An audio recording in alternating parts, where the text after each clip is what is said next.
welcome to the channel. I'm back to break down this 4-game NBA DFS slate on DraftKings. Before we get into it, if you do enjoy the content at any point in this video, if you could please take a second to like this video, subscribe to the channel, hit the notification bell, I would greatly appreciate that. YouTube tells me about 60% of my audience is not subscribed, so if that is you and you are enjoying the content, if you just take 1 second to do that, I would greatly appreciate it. It's going to help me grow this channel.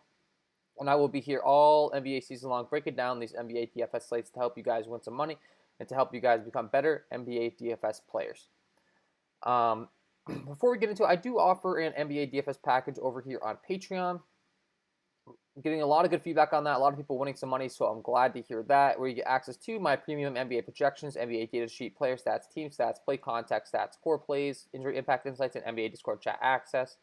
All of these good tools. I will say I do offer my tools on Google Sheets. I've had a few people sign up and then immediately cancel, and I think it's because they're trying to get access and they don't know. I immediately send you a message on Patreon, so always check your email associated with your Patreon account.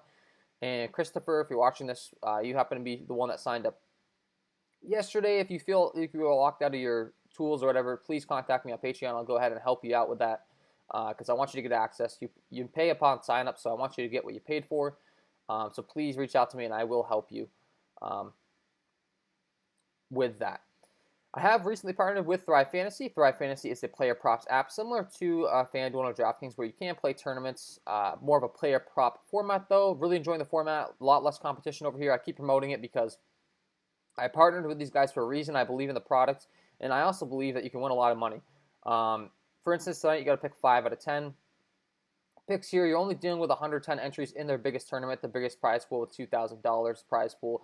$500 the first, second place you get $300, third place you get $200. Player props. So in this particular case, you would have to pick 5 out of 10 options. Pick those options. The less likely it is to happen, the more points you'll occur. So it's a risk reward format. And go ahead and check these guys out. Use promo code KJK DFS to receive a 100% deposit match when you deposit $20 or more. All the way up to $50. So $20 or more, all the way up to $50, guys. And go ahead and check them out. With all that being said, let's go ahead and start breaking down the slate today. Do not forget to stay tuned to the end of the video where I'll give you my lock of the night if you are new to the channel. Last night, going with Chris Paul, put up a good 47.25 DraftKings points. If you played him, I'm sure you would have been happy with that. Ended up with the flame next to his name at the end of the night. So I'm going to look to continue killing it with my lock of the night. Also receiving a lot of good feedback on that. Thank you again for the support, guys. Let's get into it. Portland taking on Houston at 7:30. As far as the injury news is concerned in this one, CJ McCollum continues to be out. Yusuf Nurkic continues to be out. Robert Covington looks like he'll continue to be out. Kevin Porter Jr. is questionable after being traded to Houston. There's a possibility that he makes his debut in this one. Not sure. Haven't seen any reports on that one yet, so keep an eye on that one. And then you have Derek Jones Jr. and Rodney Hood are both listed as questionable as well. Derek Jones Jr. looks like he's more so probable. And Rodney Hood also looks like he's more so probable. So, as far as the Vegas line is concerned in this one, this game comes in with a 4.5-point spread in favor of the Houston Rockets. So, not expected to be a blowout. I would expect this game to have a pretty decent total. And excited to talk about it because I think it's pretty straightforward as far as who we're targeting. On the Portland side, we're definitely targeting Damian Lillard. No CJ McCollum. This guy's usage is going to continue to be absolutely ridiculous. He's going to get around 40 minutes a game. When he's out there, he's going to get a ton of shots, a ton of assists, even rebounds he'll be responsible for with no Yusuf Nurkic. So I love Damian Lillard at 10-6. Christian Wood being back, it has been a very good fantasy point per minute producer. I'd expect him to step right back into his role that he was in before. On this Rockets team now, no longer with James Harden. He's getting a ton more usage than he was before. Even before he was killing it, but I mean, this guy can put up a big game in a hurry. Currently, he is a 1.34 DK point per minute producer. So, yeah, I don't need to go, too overboard talking about it. I think that pretty much is the proof in the pudding, so to speak. Victor Oladipo at 8-1 is a play I really want to continue playing. He's really been struggling since coming to Houston. He's put up 23 and 27 DraftKings points the last 2 times out. And for some reason, he's priced back up to 8-1. However, with his usage and everything, I'd expect it's only a matter of time before he puts up a big game. He shot 7 for 21 and 4 for 16 the last 2 times out. Really struggling shooting. I'd expect him to get that on track. So he's continuing to be a valid play John Wall, DeMarcus Cousins. I think DeMarcus Cousins is an easy fade with Christian Wood back in the lineup, so I'm not looking to go to DeMarcus Cousins. He's priced all the way up to 7.2. Very good fantasy point per minute producer, but no longer in a starter role. I mean, if we find out that he's going to be starting next to Christian Wood, maybe that things will get a little bit more interesting, but right now I don't think that's the case. I'm kind of concerned about his minutes going back down. John Wall, I think his minutes are going to continue to climb as he's returning from this injury. He's up to 7.3 now. Last time we saw him play 24 minutes, they said that his minutes would be monitored. Keep an eye on that one. If we did get news that he's not going to be limited anymore, I would absolutely love John Wall at that price tag. Enes Kanter continues to be a great play in Portland with no Yusuf Nurkic. Last time putting up 51.75 DraftKings points. He continues to see his price tag climb, but in a matchup against Christian Wood, DeMarcus Cousins, not very good defenders, I think that Enes Kanter could definitely capitalize in this one. Eric Gordon at 6'6", interesting option for sure. Very scoring reliant, but a very good three-point shooter, and when he does get hot, he can get you there real quick on DraftKings points, where you get that half-point bonus. His best game in the last 2 times out was 41.75, where he shot 6 for 9 from behind the arc. So you get the point. That's where he gets his scoring from. Definitely a possibility in this Portland matchup. Carmelo Anthony taking on his former team in Houston. Saw 35 minutes last time out, taking on his former team in OKC. Put up 37.5 DraftKings points, but priced up to 5.6 now. His minutes have been somewhat limited at that price tag. I think I might want to be fading him. I mean, he is playing more with no Robert Covington out there, so we'll have to see how he grades out my final projection run, but big price tag increase for him, especially if Derek Jones and Rodney Hood are questionable as well. David Nwaba continues to perform very good on the Houston side, so interesting option for sure, but he's all the way up to 5.1 once again, kind of getting priced where it's going to be a little more difficult to play him. So that's my overall breakdown on that one. Moving along to the next game, Los Angeles Lakers taking on the Detroit Pistons. LeBron James comes in with a 10-4 price tag. This game comes in with a 10.5 point spread in favor of the Los Angeles Lakers. I do not expect this game to stay close. So with that being said, I wouldn't be playing LeBron James or Anthony Davis most likely on this slate. I think we can target some other guys with some more upside. I kind of think these guys don't really play their full run in minutes. On a back-to-back after last night, the game staying close, I just think they're going to be kind of on cruise control in this one. This game's probably not going to stay close, and we're going to see more minutes for guys like Montrezl Harrell, Dennis Schroeder, that kind of thing, just to fill in, and they'll still be able to pick up the W, in my opinion, without LeBron James and Anthony Davis playing 40 minutes. I mean, and one of them could be rested in this one, so keep an eye on that one. If that's the case, these guys would become even more appealing. But honestly, I'm looking to play the blowout route in this one. I would be playing, guys like a Horton Tucker on the Los Angeles Lakers side. Guys that are not getting the full run that they typically would get on another team, maybe, but the Lakers being a deep team, and Alex Caruso at 3.6 would make some sense in a blowout. So yeah, I'm not really looking to pay up on this Los Angeles Lakers side. On the Detroit side, I mean, you could be playing a Derrick Rose, a Blake Griffin. I continue to say play these guys because they're priced down and their usage is there. They're just not playing a lot of minutes for some reason. I don't really know what's going on. Detroit's just throwing away their season, so it's kind of tough. DeLon Wright continues to be a top producer for their team. Putting up 56, 34 DraftKings points the last 2 times out. I mean, he's continuing to get the job done, but he's 6'7". Jeremiah Grant continues to be the top fantasy point producer on this team at 8.4, but he's priced up as well, so I don't know. Tough going there in this game. Marc Gasol at 3.3 could maybe get you a big performance on a smaller slate, taking on the Detroit team where they're going to need some more big bodies down low. In a big matchup like a Blake Griffin, a Mason Plumlee being out there a lot, so that's my overall breakdown on that one. Not exactly the most appealing game, honestly. Los Angeles Clippers taking on the Miami Heat. A bunch of injury news to go over here. Kawhi Leonard and Paul George continue to be out. Patrick Beverley continues to be out. Jimmy Butler and Tyler Hero are both questionable. Jimmy Butler cleared COVID-19 protocol and he's going through conditioning, so he may return. Tyler Hero could be back as well. And then Goran Dragic is questionable. and he could be back. So a lot of injury news up in the air. We will have to keep an eye on this one. As far as the total is concerned right now, this game comes in with a 4.5 spread in favor of the Los Angeles Clippers. So expected to stay close. A lot of different variables here depending upon the injury news that we receive. If Jimmy Butler, Tyler Hero, and Goran Dragic continue to be out, of course that's going to open up more usage for guys like Kendrick Nunn, Duncan Robinson, Kelly Olynyk, Andre Iguodala, Achioa, Avery Bradley at 3-1, maybe an interesting option. After returning on a back-to-back, though, he only played 18 minutes. So,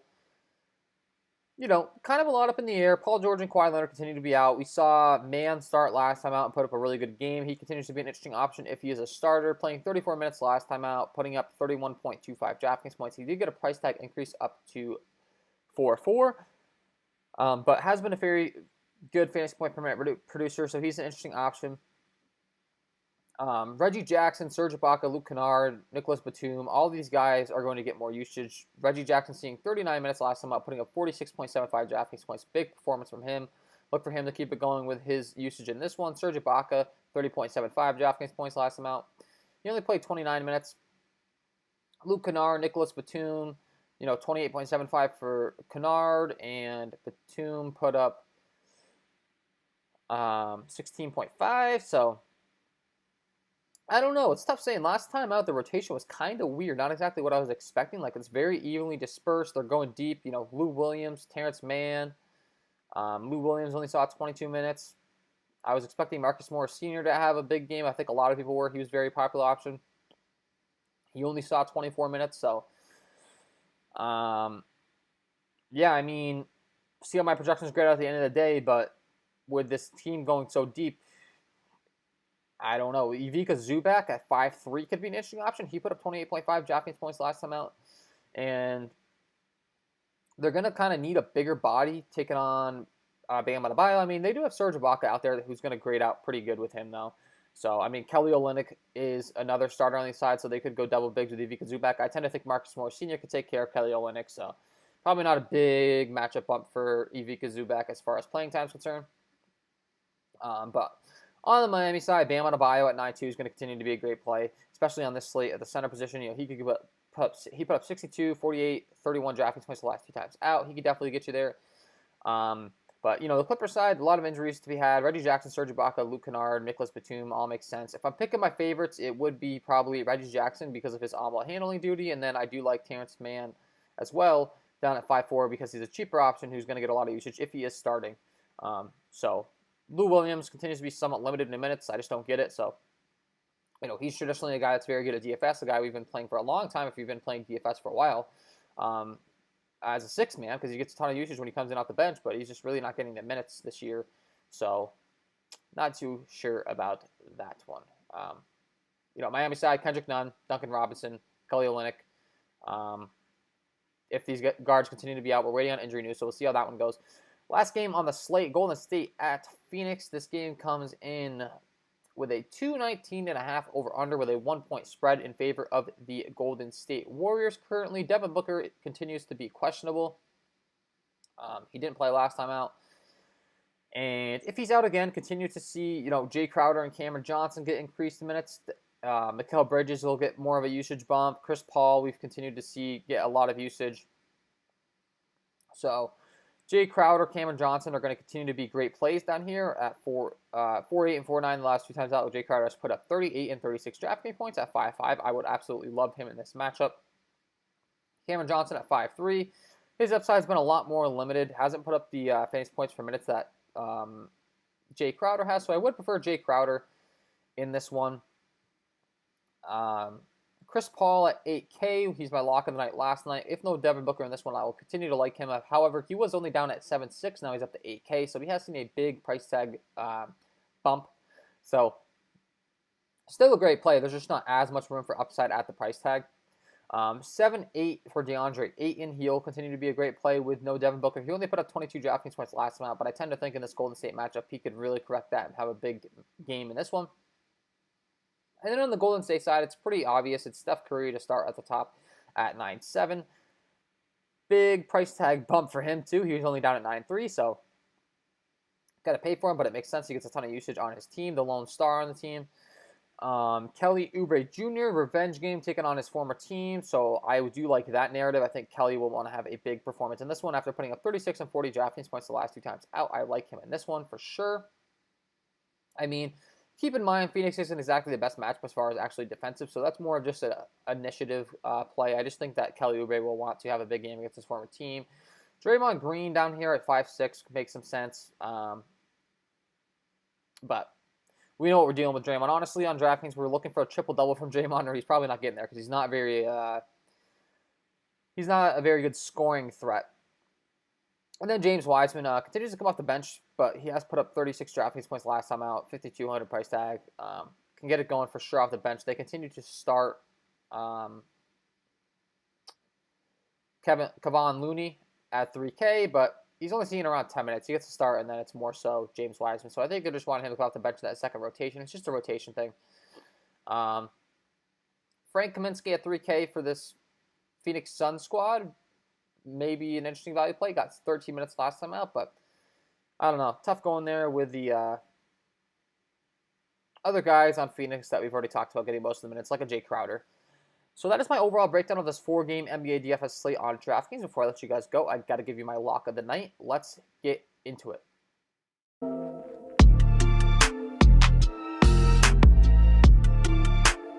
And my lock of the night tonight is going to be Damian Lillard. Damian Lillard priced up at 10-6, top pay-up option on the slate. We're going with for the lock tonight. You're going to pay for him, but for good reason, because this guy's usage is going to be through the roof with no team in the column.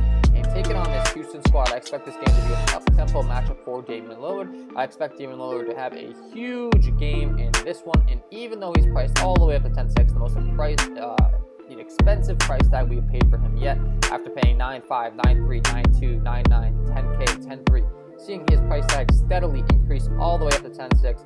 I don't care. The matchup's too good. The pace is going to be too fast, and I absolutely love Damian Lillard. Priced up for a reason, top pay-up guy on the slate, and you should be paying up for him tonight because he is my lock of the night. So there you have it, guys. Damian Lillard, the big pay-up option we're going with tonight after going with a lot of mid-range guys with room for upside recently. Damian Lillard, the pay-up option I think you need to be putting in your lineups tonight. If you did enjoy the content, if you could please leave a like on this video, subscribe to the channel, hit the notification bell so you don't miss any future content that I upload. That would be greatly appreciated. Don't forget to check out my Patreon package, link below in the description, where you can get access to my NBA projections, data sheets, ton of good tools to help you get an edge at an affordable price. I've been playing daily fantasy sports since 2016. I've been a part of these other websites where they're charging like $40 a month. Put together a package that offers all of what they offer at a more affordable price tag. And lastly, check out Thrive Fantasy. Use promo code KJK DFS to receive a 100% deposit bonus when you deposit $20 or more today, all the way up to $50. They'll match you guys. So with all that out of the way, all that breakdown stuff, I wish you all the best of luck tonight, and we will see you in the next one.